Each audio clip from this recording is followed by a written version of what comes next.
Hello, everyone. Welcome to the Packer Universe podcast, a.k.a. The Pup List.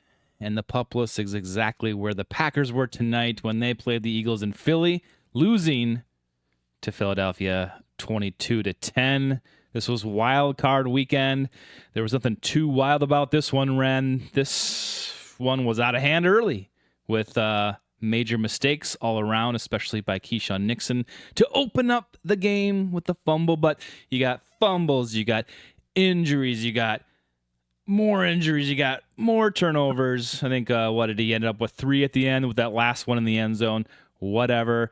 The Packers clearly weren't ready for this one at all. And it showed. They were playing from behind constantly, completely. Yeah, there were injuries. You can't help the injuries. That sucks. And I really hope for those guys that nothing's really long-lasting. But, jeez, come on. It was pathetic. They were outmatched, outplayed. The defense really was the only thing that kind of kept them in this game somehow. Going into half, it was 0-10. It's like, are you kidding me? And then, it finally got away from them. They couldn't hold up like that forever. They needed some help from the offense, which never came. And it just was complete ineptness by the Packers, I think. I mean, maybe I'm just freaking out here, Ren. Ren, what was your first takeaway? Lay it on me. What's going on? What are your feels? I mean, Tay, you can't start the game that way. You just gave them, the crowd, the whole momentum. Now, essentially, they get the kickoff to start the game and the kickoff to start the second quarter. I mean, we talked about it with Rob, Tay.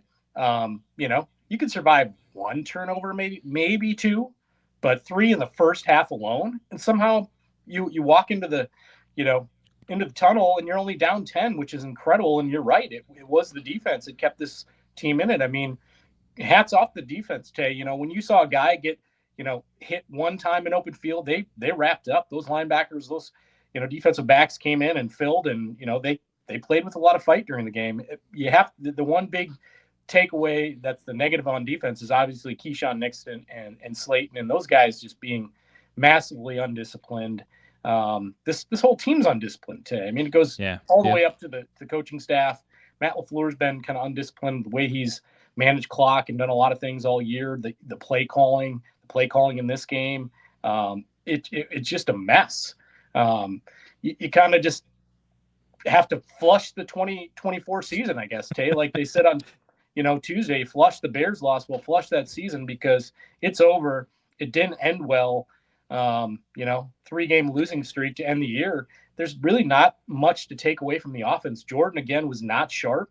Nope. If you take away one plus from the offense, it was, again, like it's been all year, Josh Jacobs. Yep, MVP. Obviously MVP. That huge almost touchdown run and then gets in with, the one touchdown for the Packers all game. Special teams, Tay. Oh, my goodness. I mean, to start the game, McManus misses, his second field goal of the season. And that's not a field goal he should miss. The Eagles, for everything we want to talk about how bad the Packers played, the Eagles' offense with Hurts was not great. I mean, no, it was really Saquon on the ground that kind of kept things going for him, and at times kept drives alive. Obviously, that one touchdown in the third quarter, you felt like it was pretty much done when Dallas Goedert caught that, and Valentine just gets stiff armed into oblivion. I mean, it was not good there. It's just hard to go into the offseason like that, Tay. I mean, there are good things to take away. That Xavier's coming back, and that, Evan Williams will be in his second year. Javon Buller will be in his second year. Cooper will be in his second year. So there's a lot of good things to say. Hey, this defense really improved down the stretch. And, that's something they can, first time in a long time, the Packers have had a top 10 defense, and something they can build on to even have it be better in year 2, the Halfley defense. But that's about as optimistic as you can be, Tay, because the season's over. That's it. And they all really, again, how undisciplined they were, really, I guess it reflects how young this football team is, Tay. The youngest team in the NFL. Well, they certainly played like, in the way they acted on the field, like the youngest team in the NFL today, Tay. And they got a lot of growth to do between now and the start of next season to really, cement themselves as a contender in the NFC. Because next year it's we had a lot of expectations this year. Next year is going to be a, hey, you got to prove it, and we don't necessarily know what we're going to have getting in there. And then, man, the injuries, Tay. When Elton comes out just dragging that shoulder, I think it was a stinger, but I mean he's just dragging that thing, and then you bring in Glover, and he's a turnstile, and the penalties are coming because he's getting blasted backwards. He's got to hold him, and then it's not much better with Telford out there, man. It was a brutal day with regard to injuries as well. You hope that Myers is going to be all right, and then you have to, you brought it up on our post game preview with Rob with regard to maybe taking wide receivers high, because Watson's not going to play when next year, who knows? And I don't know, Tay, but Dobbs, that's not a good look. That's not. You got to worry about his future in the game in and of itself, the way he left. So overall, just it's hard to find a lot of positives. You try to, because we watched the last meaningful Packer football game for 9 months. So yeah, and you're watching this game 0-10 in the going into half, and you're like, okay, but with your eyes, you're watching this game, you're like, they don't have this. They don't have this going on. There's nothing happening for the Packers that makes you feel good and gives you confidence that they can finish the second half out and then move on to the next round. It's like, are you kidding me? They were not there. They were tested and they failed. They weren't going anywhere. If they won today, what did you I'm asking the Packer universe rhetorically, what would you have thought? Like, what was going to happen if they went into Detroit or wherever, maybe go out to the Rams? But what did you think will happen? What do you think would happen then? It's like, this isn't right. It's over and it's fine. It's like, okay, they were 11 and what were they? Cripes, I can't even think about it. 11-6, Tay. 11-6. Mm-hmm.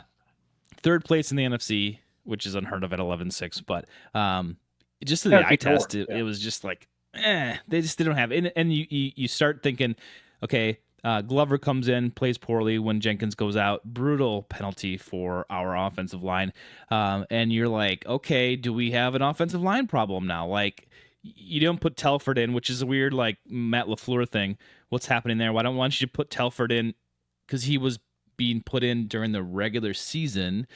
You're not putting him now. Glover goes in. It's like, what do you expect to happen? 3 holding penalties later, he gets pulled. So now you're thinking, okay, what's going on with their offensive line? All those, like, one Swiss Army knife in Jenkins goes down, and then you have all those weapons in his arsenal goes down with them. So it just seems to be like, oh my God. And then you got the wide receivers going down. Watson coming out even before the game, that ACL injury last week. Dobbs going out. That doesn't look good, like you said. And then Jay Reed goes out. Dropping the shoulder. That didn't look good either, Tay. No, that was like possibly collarbone break, but we won't know. And obviously they have time to heal, but you're like, okay, top 3 wide receivers go down, and now you're looking at these other wide receivers, the 3 left on the roster, and you're like, oh, okay. And Wicks wasn't really performing outstanding enough where you're like, oh yeah, he's got it.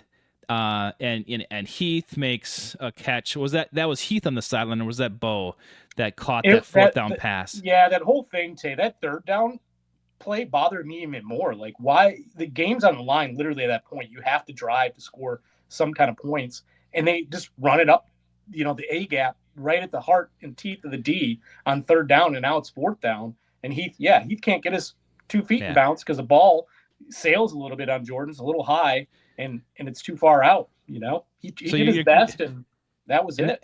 And as fans, you're questioning the wide receiver room. That it went deep, and we all thought this was huge and deep, and then you're like, now, that doesn't look so deep when you have either untrained or not prepared, or just maybe not as adequate as we thought the wide receiver room was.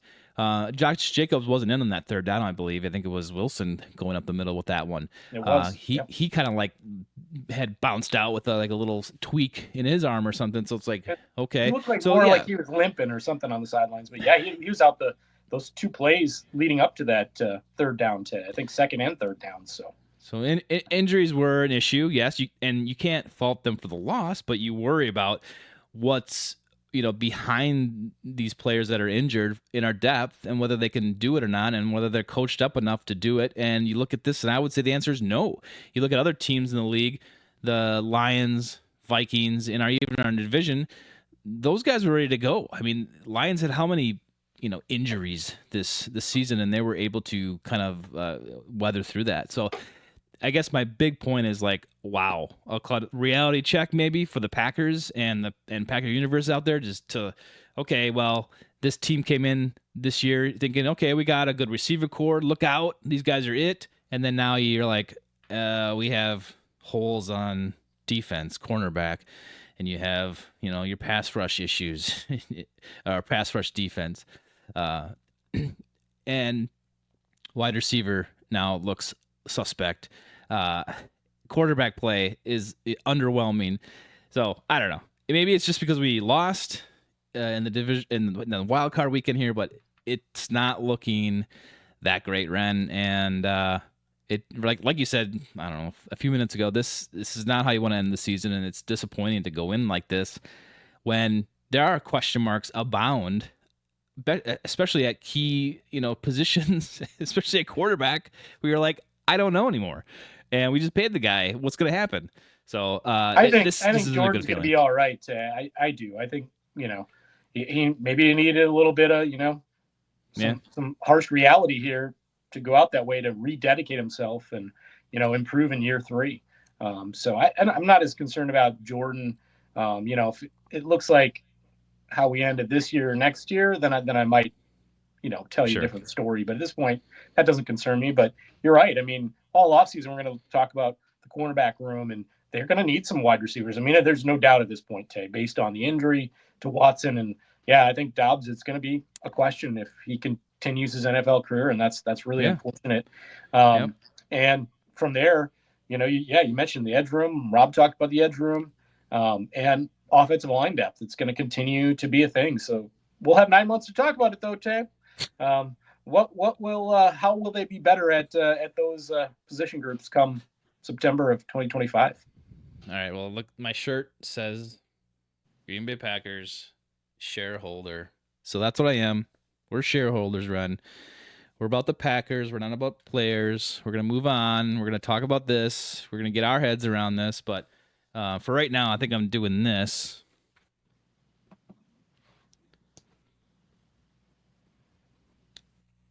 Putting the NFL 2025 hat on.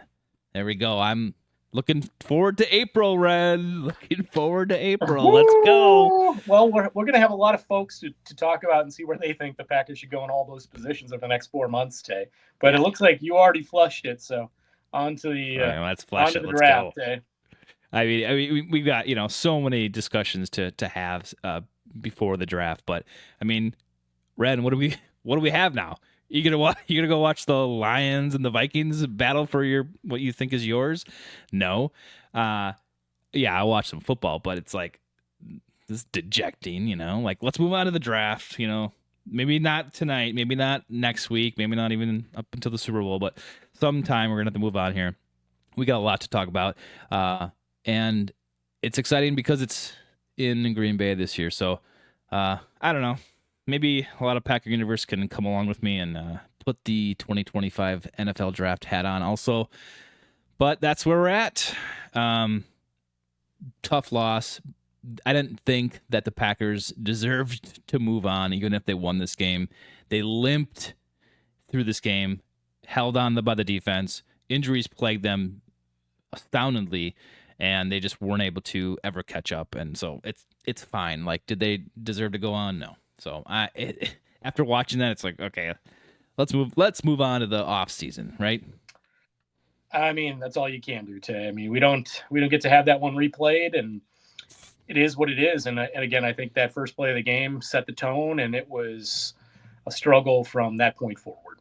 Yeah. So until our regular episode will be this time, Tay, episode 301, we look forward to the Packer offseason, Tay, on the pup list.